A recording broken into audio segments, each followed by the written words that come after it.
Hello everyone. तर मी आज माझ्यासाठी बनवते एक ऑमलेट. त्यासाठी मी काही व्हेजिटेबल्स ते बारीक चिरून घेतलेले आहेत, टमॅटो आणि कांदा.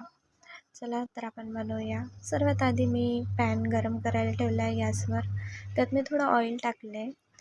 मी इथे व्हेजिटेबल्स थोडंसं परतून टाकणार आहे. मला ते कच्चे नाही आवडत खायला, म्हणून मी थोडंसं परतून घेणार आहे आधी. त्यात मी पॅनमध्ये ऑइल गरम करण्यात ठेवलेले. त्यात मी आधी कांदा टाकला. कांद्याला मी थोडा वेळ परतून घेतला आणि त्यात मी अजून टमाटो पण टाकून दिला. ते पण मी हे परतून घेईल थोडंसं 2 मिनिट.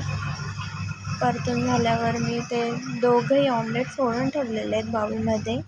त्यात मी काही मसाले टाकणार आहे, जसे की लाल मिर्च, लसणाची, हळद आणि मीठ. चवीनुसार मीठ घेतले.